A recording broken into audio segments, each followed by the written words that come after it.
Alors, le comité d'entreprise perçoit un budget de fonctionnement. Il s'élève à combien et pour quelle mission puis-je m'en servir? Alors, le budget de fonctionnement du comité d'entreprise s'élève à 0,2% de la masse salariale brute. Je dirais 0,2% minimum, même s'il est rarement supérieur, parce que, tout simplement, lorsque le budget de fonctionnement est créé en 1982, c'est à l'occasion des lois Auroux, indépendance du comité d'entreprise renforcée par les moyens qui lui sont donnés donc sur cet aspect financier, mais également des attributions économiques, des informations, consultations élargies, et donc le besoin pour les élus de se former, de s'informer et de pouvoir donc mieux exercer leurs prérogatives. Alors, je me sers de ce budget pour payer un expert. Mais dans quel cas c'est avec ce budget que je paye l'expert et dans quel cas l'expert est-il rémunéré par l'employeur? Alors on distinguera les situations où l'expert est pris en charge par l'entreprise. Je pense à bon nombre de missions de l'expert comptable, examen des comptes clos, droit d'alerte, mais également les experts en nouvelles technologies.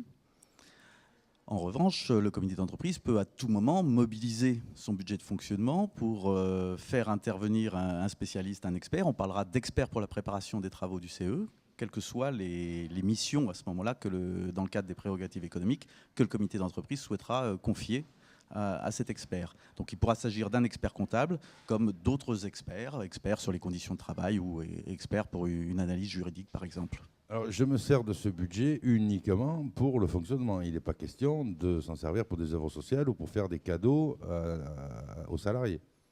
Alors, effectivement, s'il y a deux budgets, c'est bien qu'il y a deux finalités différentes et qu'il ne s'agit pas de mélanger ces deux budgets. Là-dessus, les textes sont très clairs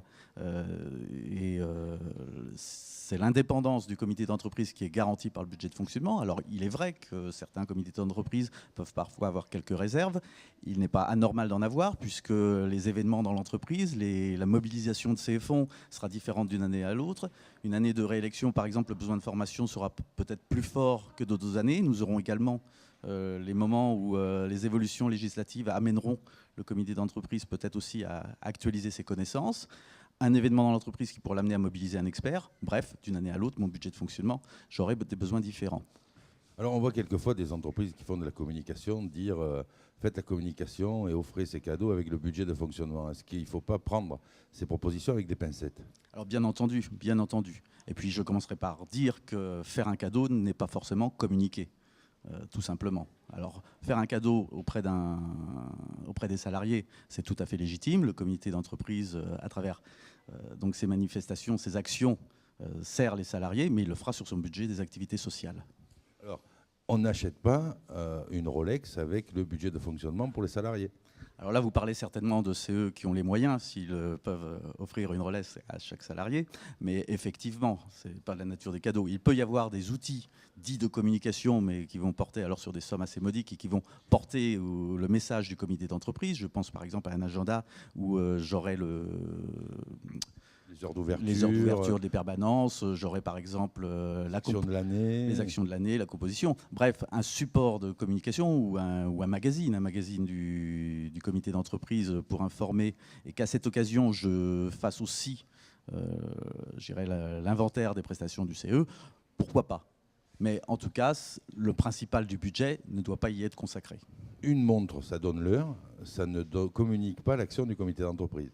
Alors je vois que vous identifiez très bien la problématique. Vous donnez l'exemple de la montre. Moi, j'ai rencontré celle des verres à Bourgogne ou de l'appareil à raclette. Il est clair qu'un appareil à raclette dans le local du CE, j'ai du mal à comprendre que cela soit sur le budget de fonctionnement. Ceci dit, si sur l'appareil à raclette, il y a imprimé les heures d'ouverture du CE et les grandes actions que va faire le CE pour l'année, ça peut marcher. Non, là, il est très clair qu'on tourne à la plaisanterie et que le détournement est évident. Alors, il ne faut pas prendre le point à la légère. De nombreux CE se sont vus sanctionnés. Je dirais que le prestataire, d'une certaine façon, reste extérieur à tout cela. Et j'invite non seulement les comités d'entreprise à la plus grande vigilance par rapport à ce point, mais également les fournisseurs des comités d'entreprise à ne pas envoyer les élus tentés ou peu au fait donc, de la réglementation sur cette mauvaise voie. Ok, ben merci. Soyez vigilants avec votre budget de fonctionnement. On n'en a jamais trop.